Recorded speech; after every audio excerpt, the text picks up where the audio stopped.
అందరికన్నా ముందు పుట్టినవాడు ఆయన. పుట్టినవాడేమిటి, ఉన్నవాడు ఆయన.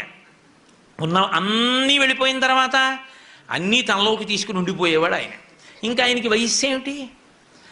పైకి బాహ్యంలో శంకరుడు తన నింద తాను చేసుకుంటున్నాడు. చిన్నారులలోన చిన్నవాడందుమా ఏనాటి వాడొకో ఎరుకలేదు, ఆకారమునాతడు భలే మేటియందుమా ఆకారమిట్టిదో అరయరాదు. పోనీ అంత ఎత్తుంటారండి, చాలా బాగుంటారండి అందామా? అసలు ఆయన ఆకారం ఏమిటో లోకంలో తెలిసినవాడు లేడు. 63 లీలామూర్తులు, అరూపరూపి లింగస్వరూపం, అంతటా నిండి నిబిడీకృతం అయిపోయినటువంటి వాడు. ఏదాయన రూపం? అసలు రూపం తెలియని వాడితో పెళ్ళి ఏమిటమ్మా నీకు?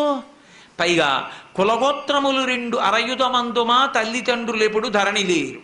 కులం గోత్రం తెలుసుకోవాలా పెళ్ళంటే? కులం గోత్రం తెలుసుకుందామంటే తల్లి తండ్రి ఏరి లోకంలో? ఆయనకు పుట్టుకంటూ ఉంటే నువ్వు తల్లి తండ్రి, పుట్టుకేమిటి ఆయనకి? ఆయన మహానుభావుడు, ఉన్నది ఆయన ఒక్కడే. అటువంటి వాడికి పుట్టుక ఎందుకు ఉంటుంది? కాబట్టి పుట్టుక లేదు. అటువంటి వాడు అమ్మా నీకెక్కడ దొరికాడు? అతనితో పెళ్ళేమిటి?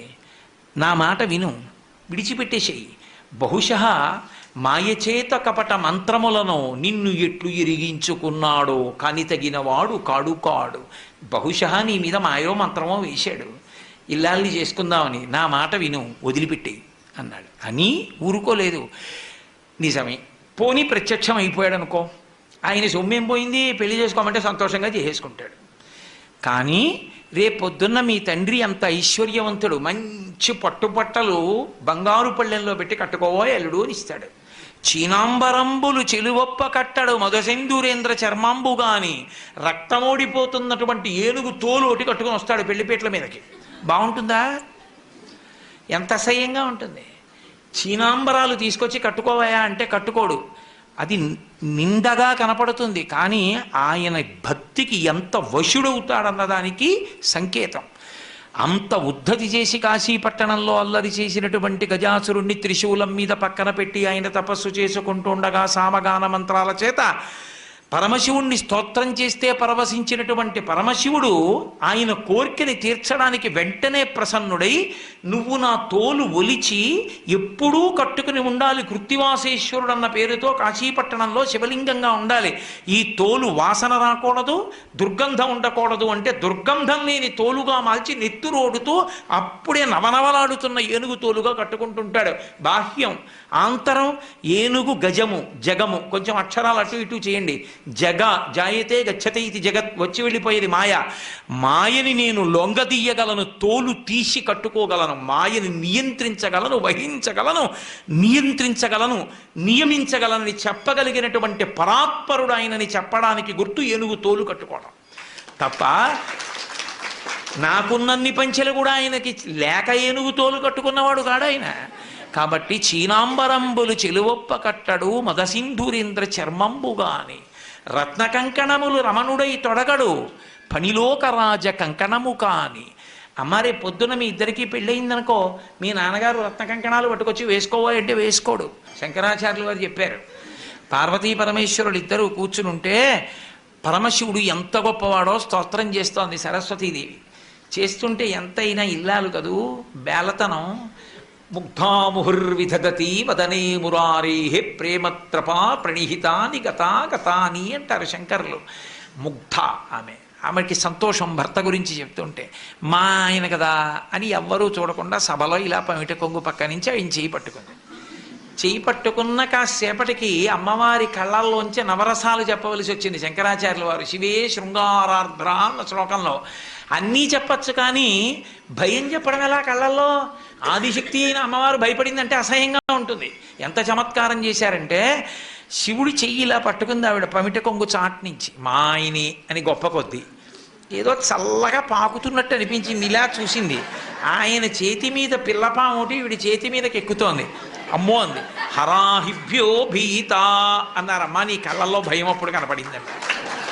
కాబట్టి ఆయన ఒంటి నిండా పావులు వేసుకుంటాడు.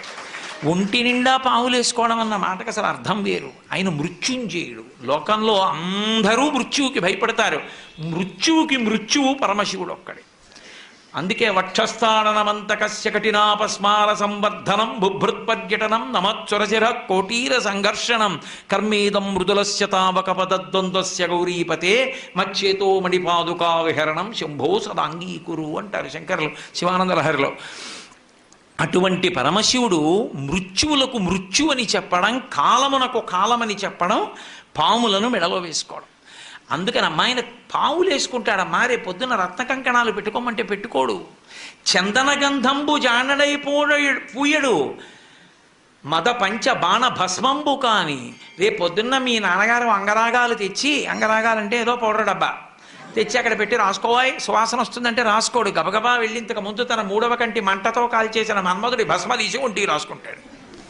బాగుంటుందా? ఏమిటమ్మా ఆయనతో పెళ్ళి ఏమిటమ్మా అంటే కోరికలు లేనివాడు. కోరికలు లేనివాడు అన్న మాటకు అర్థం ఏమిటో తెలుసా?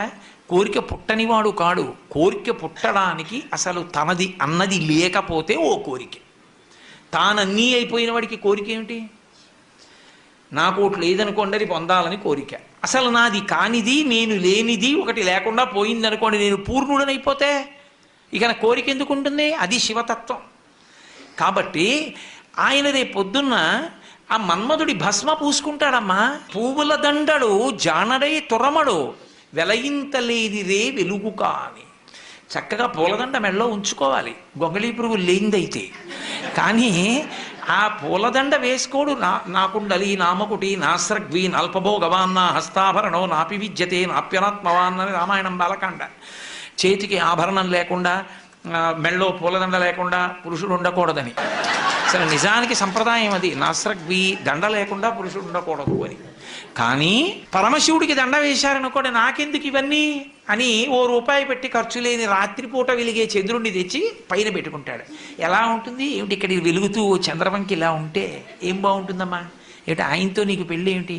ఇవన్నీ అలా ఉంచు. ఇవన్నీ ఇంట నుండనొల్లడు ఉలుకులలో కాని ఎనయ సింహం ఎక్కడెద్దు కాని చిలువా చెప్ప సిగ్గయ్యేడిది వెర్రి అనగా శివుడే ఎప్పుడు వినవే చెప్పుమా అన్నాడు. నాకు చెప్పడానికి సిగ్గుగా ఉందో విషయం. ప్రపంచంలో వెర్రాడు ఎవరైనా ఉంటే శివుడోడే. నేనలేదు, బ్రహ్మచారి అంటూ ఒక మాట అన్నాడు. ఇంట నుండనొల్లడు ఉలుకులలో కాని. రేపు పొద్దున్న పెళ్ళయిందనుకో గృహప్రవేశం చేయించాలి అత్తవారింట్లో. ఎక్కడికి తీసుకెడతాడో తెలుసా? శ్మశానానికి తీసుకెడతాడు. అక్కడ మీ కాపరం ఉంటావా? ఏమిటమ్మా ఆయనతో పెళ్ళి? ఆవిడే అడిగింది పార్వతీదేవి, ఏమండి కైలాస పర్వతం మీద ఉంటాం, అఖిలాండ కోటి బ్రహ్మాండ నాయకుడు మీరు, ఎందుకంటే ఆ శ్మశానంలో ఉంటుంటారు? కొంతమంది పని కట్టుకుని అదే పనిగా శివుడు శ్మశానవాసి అని అక్కర్లేని ప్రచారాలు అన్నీ మొదలెడుతున్నారు కదా, ఎందుకంటే ఆ శ్మశానంలో ఉంటారని అడిగింది. అడిగితే ఆనాడు మహాభారతం అనుశాసనిక పర్వంలో చెప్పాడు, పార్వతి నేనేం ఉత్తినే చేతకాని వాడనై ఉండలేదు.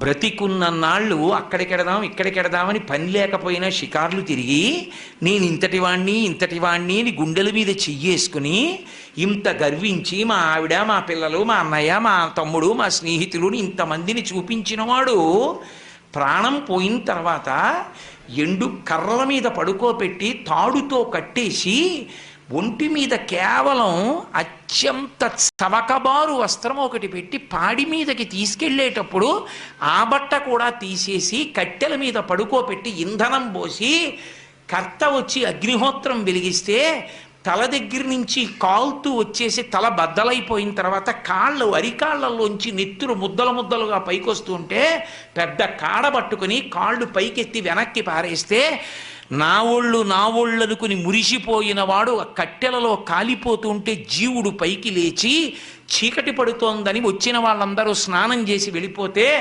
ఒక్కడే ఉండిపోయానని బెంగ పెట్టుకుని ఏడుస్తుంటే నేనున్నానని ఓదార్చడానికి ఉన్నాను అక్కడ. నేను లేకపోతే చచ్చినవాడు చస్తాడు పార్వతి, అందుకున్నానన్నాడు. అది ఆయన ఔదార్యం. చేతకాక అక్కడ ఉండలేదు, అన్నవాడిని ఓదార్చకుండా ఉంటే తెలిసి వస్తుంది వాడికప్పుడు శివుడు శ్మశానవాసని విమర్శించడం ఏమిటో కాదు. అసలు మీకు ఒక యథార్థం చెప్పాలంటే రెండే ఉంటాయి ఈ లోకంలో, ఉంటే శ్మశానం ఉంది, లేకపోతే మంగళప్రదత్వం ఉంది, అంతే. అసలు ఈ భూమండలమే పెద్ద శ్మశానము. చచ్చిపోయాక శ్మశానానికి తీసుకెళ్లారా, శ్మశానానికి వెళ్ళాక చచ్చిపోయారా ఎవరైనా? నాకు చెప్పండి. శ్మశానానికి వెళ్ళి చచ్చిపోయిన వాడు లేడు. ఇంట్లో చచ్చిపోయాడు, హాస్పిటల్లో చచ్చిపోయాడు, రోడ్డు మీద చచ్చిపోయాడు, ఎక్కడ పడితే అక్కడే చచ్చిపోయారు. ఆఖరికి నేను ఇప్పుడు గట్టిగా మాట్లాడుతుంటే ఈ ధ్వని ప్రకంపనలకి సూక్ష్మాంగ జీవులు చచ్చిపోయాయి. చచ్చిపోయినదంతా అమంగళత్వం, కానీ చచ్చిపోయిన వాడిని బ్రహ్మాండంలో కలిపింది ఎదుగు అమంగళత్వం అయింది. అందుకని లోకము శ్మశానమనైనాను, అసలు శ్మశానం అన్న మాట లేదనన్నాను. శివుడు శ్మశానవాసం నువ్వు గుండెలు బాదుకుని మాట్లాడడం ఏంటి? అర్థం లేని విషయం. తప్పు. అటువంటి తప్పుడు ప్రచారాలు చేయకూడదు. సనాతన ధర్మాన్ని పాడు చేయడం అది. కాబట్టి పరమశివుడు అనుశాసనిక పర్వంలో